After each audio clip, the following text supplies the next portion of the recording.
시편 147편 12절에서 20절의 말씀입니다. 시편 147편 12절에서 20절의 말씀, 저와 여러분들이 한 절씩 교독하면서 읽고 마지막 절은 함께 읽겠습니다. 제가 먼저 읽겠습니다. 예루살렘아 여호와를 찬송할지어다. 시온아 네 하나님을 찬양할지어다.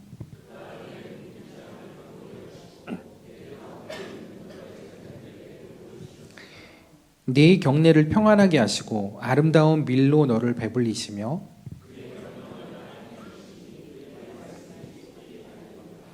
눈을 양털같이 내리시며 서리를 재같이 흩으시며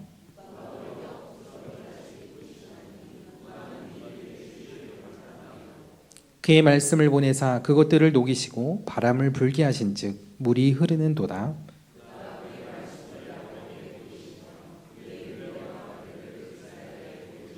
함께 읽겠습니다. 그는 어느 민족에게도 이와 같이 행하지 아니하셨나니 그들은 그의 법도를 알지 못하였도다. 할렐루야. 아멘.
네, 2023년 12월 31일 정말 마지막 날 저희가 이제 함께 예배드리게 되었는데요.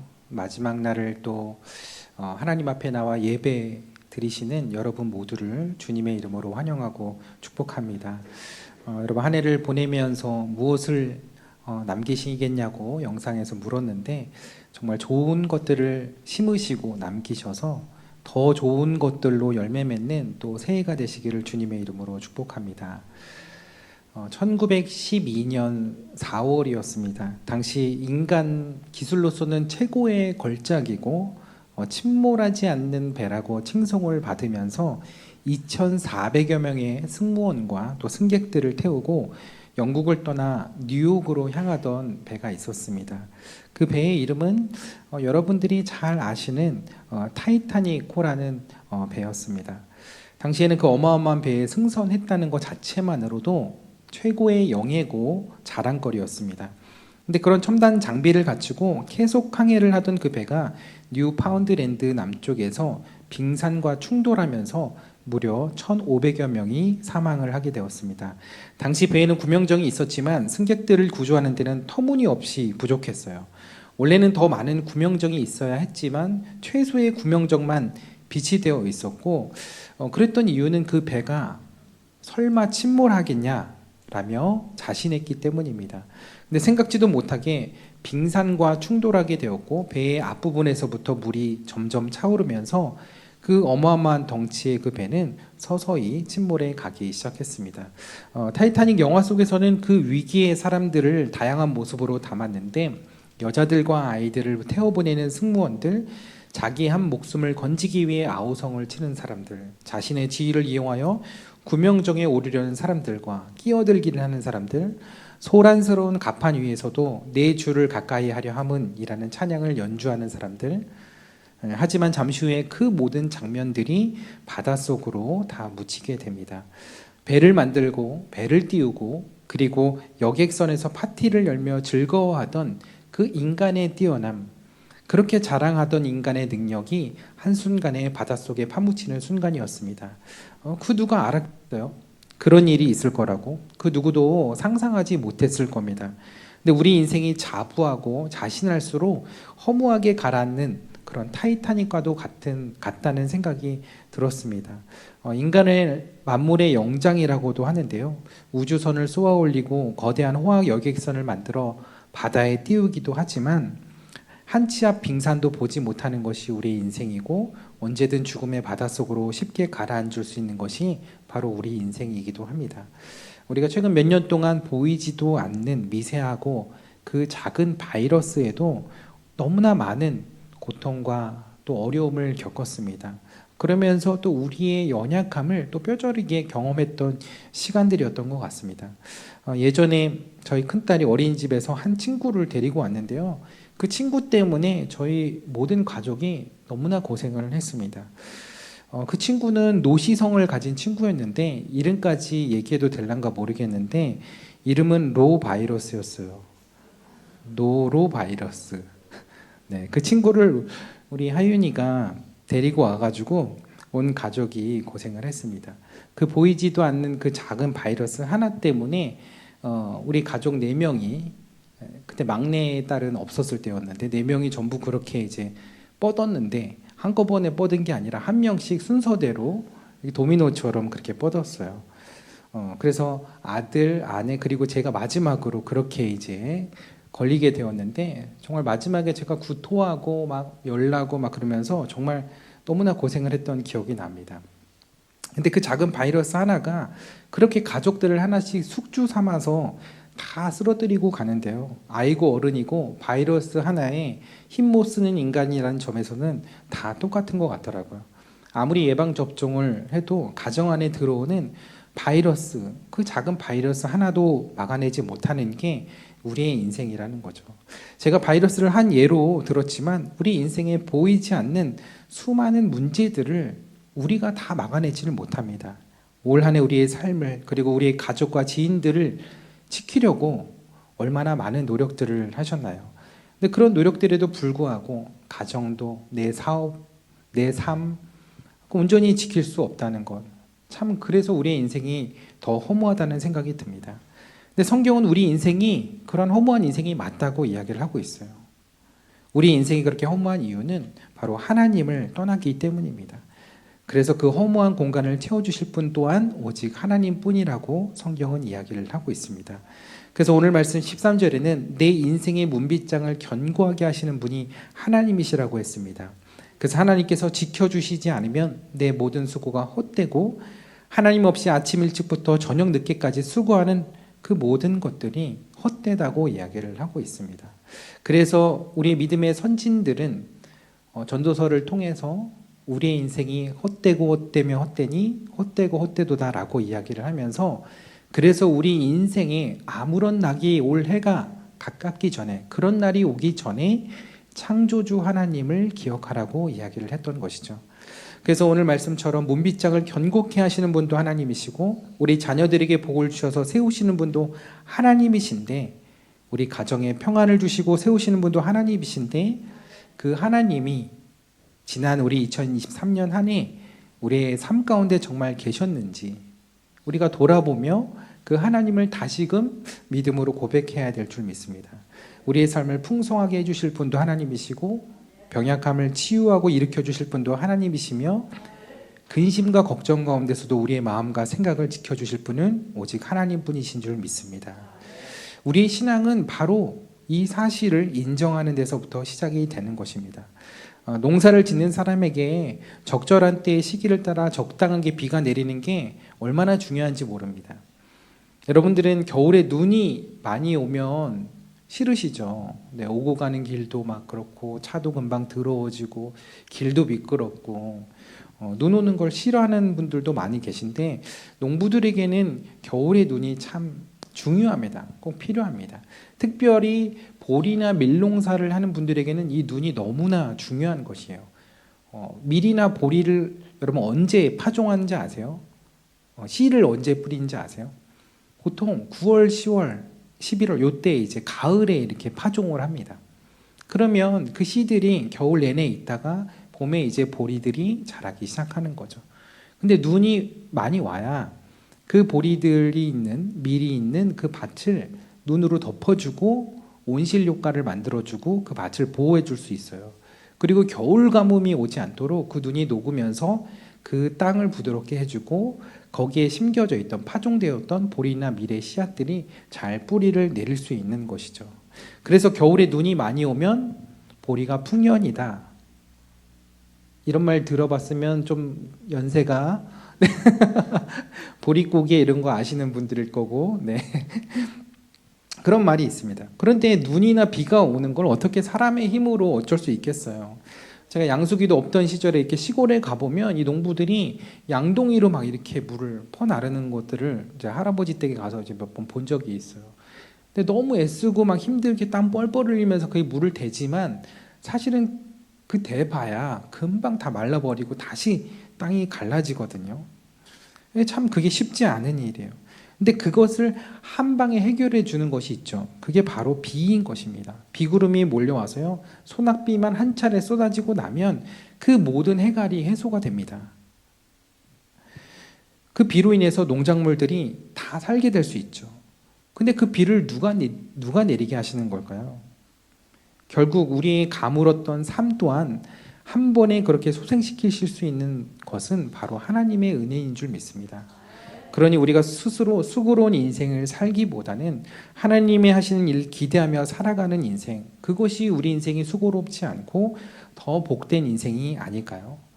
오늘 14절 말씀을 보면 내 경내를 평안하게 하시고 아름다운 밀로 배불리시는 분이 하나님이라고 이야기를 하고 있습니다. 근데 여러분, 경내가 무슨 말일까요? 경내 아니고요. 경내가 뭐냐면 경계의 안쪽을 이야기하는 거죠. 정확하게 얘기하면 성 안을 이야기하는 것입니다. 그러니까 성 안에 있으면 늘 안전하다고 생각을 하겠죠. 그러면 성경에 보면은 예루살렘의 딸들아 나를 위하여 울지 말라고 예수님이 마지막 십자가에 달리시기 전에 그런 이야기를 하시죠. 근데 예루살렘의 딸들아 할 때 그 딸들은 예루살렘에 사는 여인들을 이야기하는 게 아닙니다. 이제 우리나라 말에는 단어에 성별이 없지만 히브리어나 다른 나라 언어들에는 이렇게 성별이 있거든요, 단어에. 근데 히브리어에도 성별이 있어요. 그래서 딸들아 하는데 이제 성은 여성 명사입니다. 그래서 예루살렘의 딸들아 하면은 예루살렘 성 바깥에 있는 마을들을 이야기하는 거예요. 작은 위성 마을들을 이야기하는 거예요. 그러니까 성 안에 있지 아니한 바깥 마을들. 그러니까 마치 예루살렘 성이 어머니처럼 모성인 것처럼 모체인 것처럼 그렇게 부르는 것이고, 그 바깥에 있는 마을, 작은 마을들을 예루살렘의 딸들이라고 부르는 것입니다. 곧 예수님께서는 로마에 의해서 예루살렘이 함락될 것을 아시고 그때 당할 예루살렘의 함락과 그때의 멸망으로 인해 겪을 순환과 고난을 생각하시면서 그래도 성 내보다는 성 바깥에 있는 경외에 있는 그 사람들이 굉장히 고통을 많이 당할 것을 아시고 예루살렘의 딸들아 나를 위하여 울지 말고 너희들을 먼저 걱정해라. 그렇게 위로의 말씀을 이제 해주신 거죠. 어쨌든 그래서 경내라는 것은 성 안을 이야기하는 겁니다. 성은 우리를 지켜주는 사람들과 마을을 지켜주는 어떻게 보면은 울타리와 같은 것이죠. 그런데 그 성이 우리의 인생을 우리의 삶을 온전히 지켜주지 못한다는 거예요. 무너지지 않은 성이 역사 가운데 있을까요? 그런 성은 없습니다. 성 안에 있다고 안전하고 늘 평안한 게 아니라는 거죠. 그래서 오늘 말씀에도 경내를 평안하게 하실 분, 우리가 안전한 울타리에 있는 것 같지만 진짜로 그 안에서도 평안을 주시는 분이 하나님이시고 아름다운 밀로 우리를 배불리게 하시는 분이 하나님이시라는 것을 기억하라는 것입니다. 그 다음 15절 말씀을 보니까 재미있는 표현이 나오는데요. 그의 명령을 땅에 보내시니 그의 말씀이 속히 달린다고 했습니다. 하나님의 말씀이 우리의 삶 가운데 뿌려지면 이게 마치 이제 씨를 뿌린 듯한 그 장면이 생각이 나는데요. 삶 가운데 뿌려지면 그 말씀의 능력이 속히 임한다는 것이고 그 말씀이 속히 잘 퍼진다는 것을 이야기하는 것입니다. 그래서 18절 말씀에 그의 말씀이 우리의 삶 가운데 확산이 되고 잘 퍼지면 그것들을 녹이시고 바람을 불게 하신즉 물이 흐른다고 이야기를 했습니다. 18절 말씀처럼 그렇게 하나님의 말씀의 능력이 우리의 삶 가운데 부어지잖아요. 그럼 우리의 삶의 근심들이 눈처럼 다 녹아내린다는 거죠. 그래서 우리의 삶에 말씀이 임하면 막혔던 물들이 물 흐르듯이 열리게 되는 줄 믿습니다. 그래서 새해에는 우리가 내년에 이제 하나님의 말씀을 또 함께 읽어갈 건데 하나님의 말씀이 우리 삶 속에 임하고 속히 달릴 수 있도록 그 말씀이 우리 삶 가운데 흐를 수 있도록 말씀을 가까이 하고 말씀과 함께하는 여러분들 되시기를 축복합니다. 날마다 말씀을 읽는 것이 말씀을 배우는 차원도 있지만요. 말씀을 우리 삶의 중심에 둔다는 중요한 의미가 있습니다. 그래서 여러분들의 삶에 그리고 가정과 일터에 언제든 그 하나님의 말씀이 달릴 수 있도록 하나님이 일하시도록 말씀을 중심에 두는 그런 복된 한 해가 되시기를 축복합니다.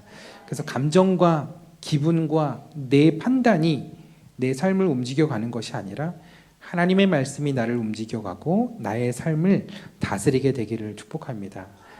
또한 염려가 앞서는 것이 아니라 말씀이 더 앞서가서 우리 가운데 또 우리 앞서 일하시는 그 하나님을 볼 수 있는 복된 2024년 한 해가 되기를 축복합니다.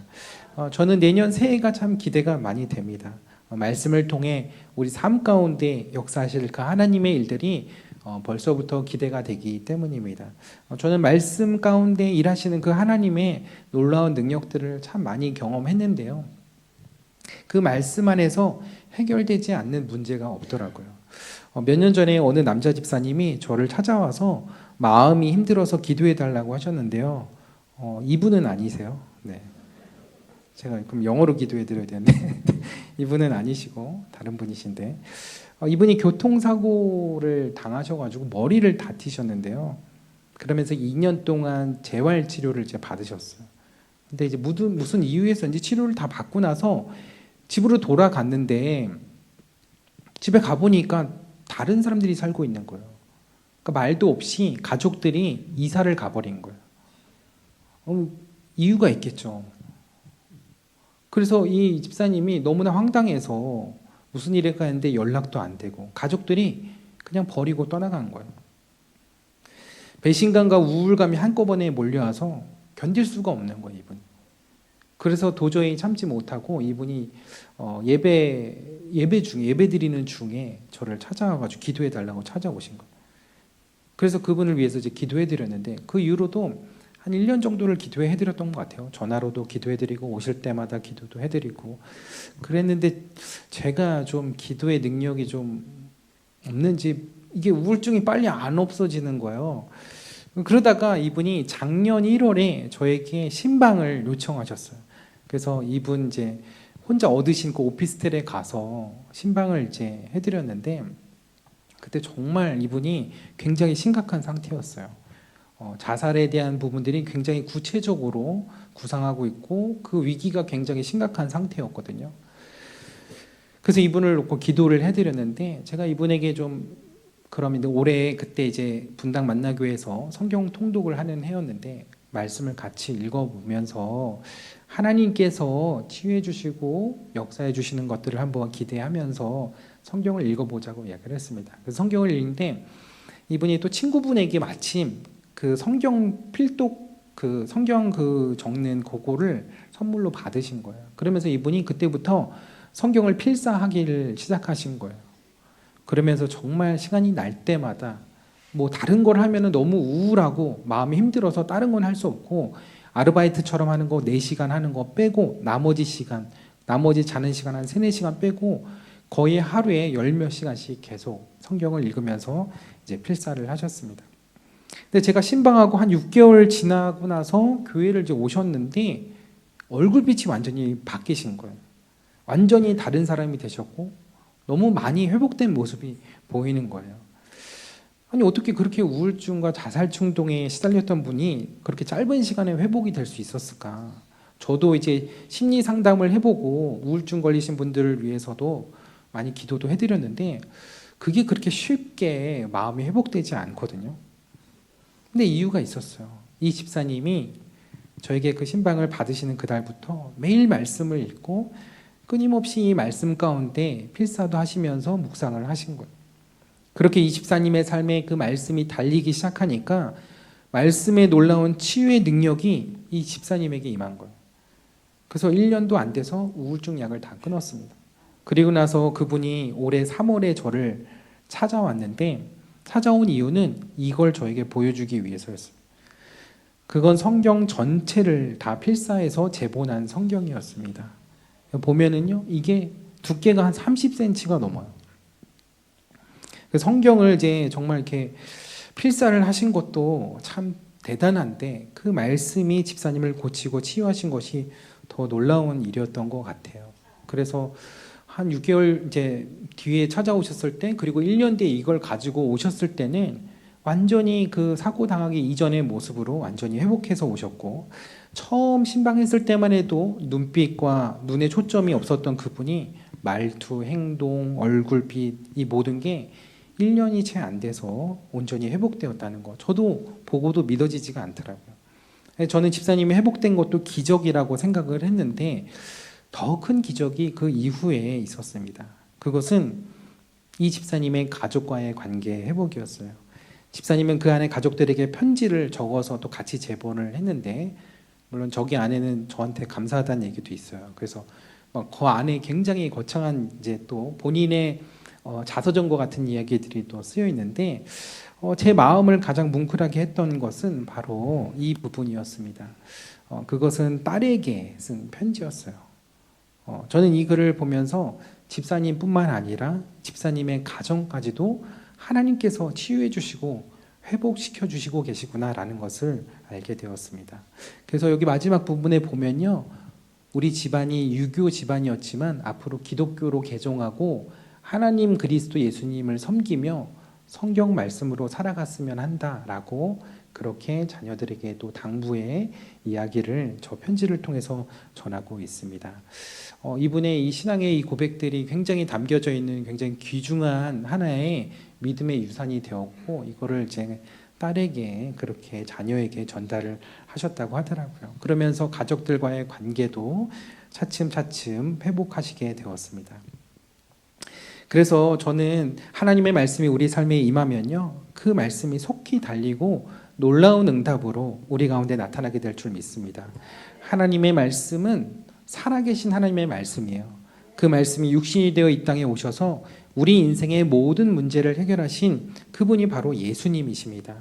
그분은 말씀으로 우리를 지으신 창조주 하나님이시며 지금도 우리가 알 수 없는 경륜과 창조의 능력으로 우리의 삶을 운행하고 계신 줄 믿습니다.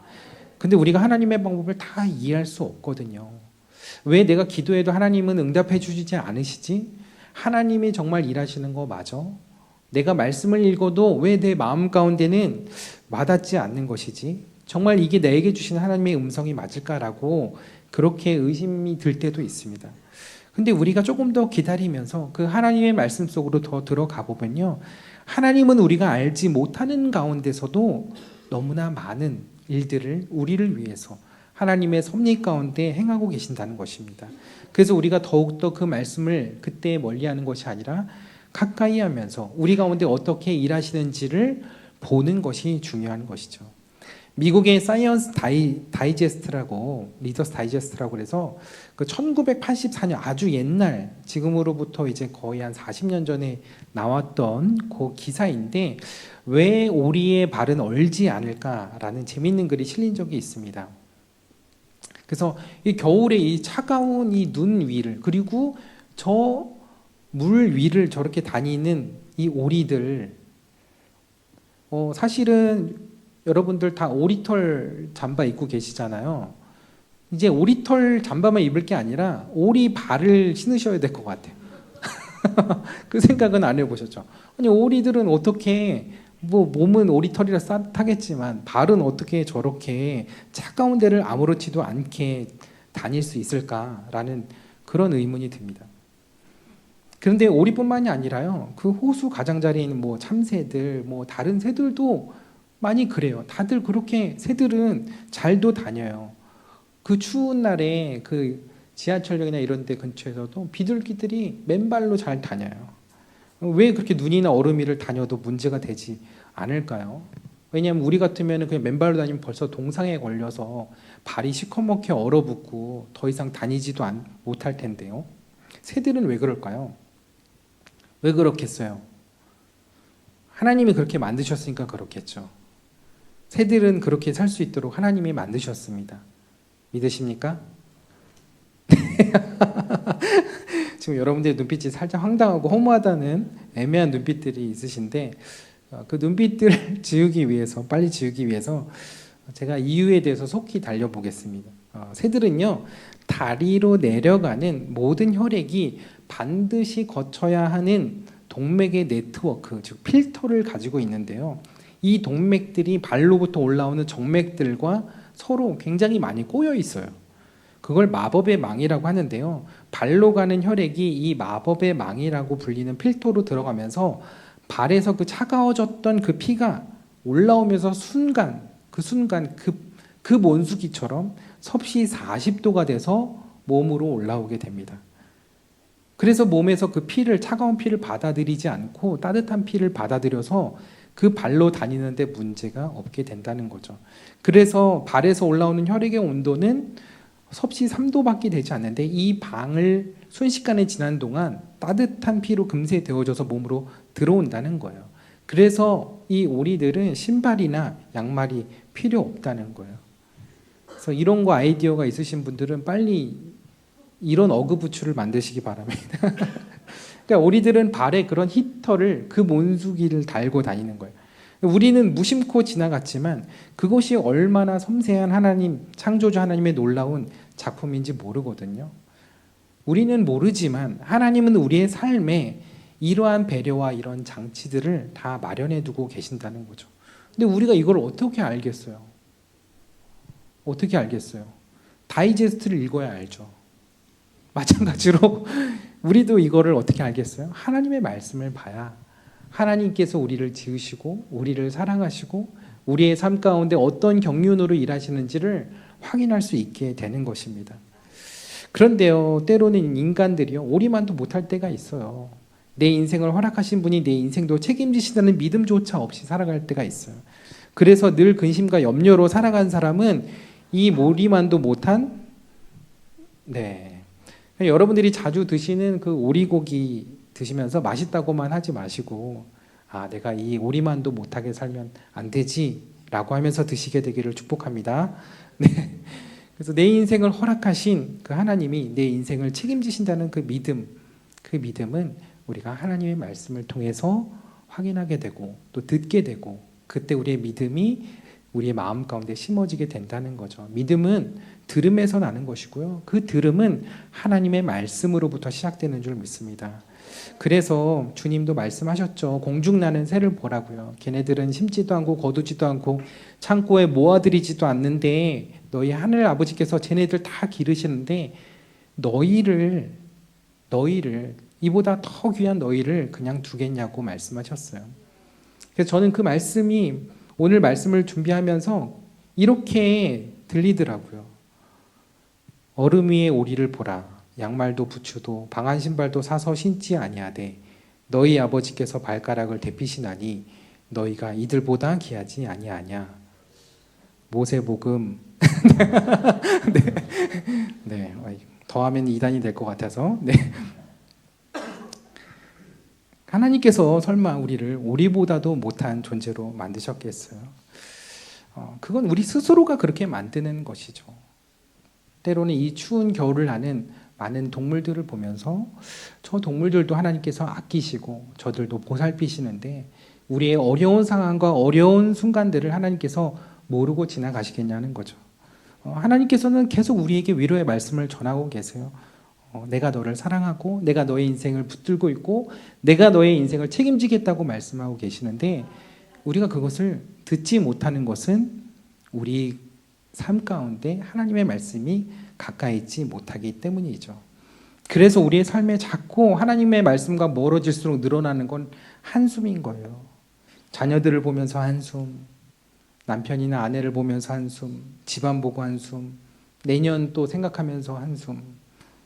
한숨 안 나올 때는 드라마 보실 때랑 교회에서 점심 식사 드실 때 빼고는 네, 그 외에는 다 한숨인데 이제 지난 한 해의 한숨들을 다 뱉어버리시고 새해에는 하나님의 말씀으로 그렇게 새롭게 호흡하시는 여러분들 되시기를 축복합니다. 이런 찬양이 있죠. 주 안에 있는 나에게 딴 근심이 있으랴 십자가 밑에 나가 내 짐을 풀었네.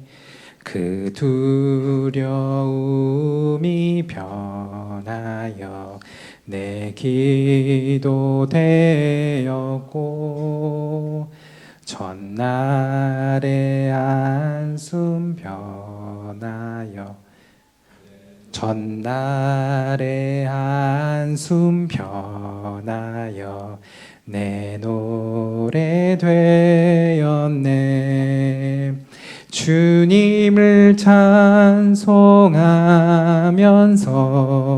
할렐루야 할렐루야 내 앞길 멀고 험해도 나 말씀만 따라가리.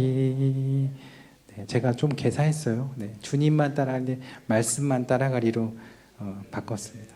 우리가 이렇게 다시 말씀 붙들고 믿음으로 나아가면 우리 삶의 모든 올해의 한숨들을 또 하나님을 찬양과 감사의 숨소리로 바꾸게 하실 줄 믿습니다. 주 안에 사는 것이 다른 것이 아니에요. 우리의 연약한 인생을 하나님의 말씀 위에 두는 것이에요.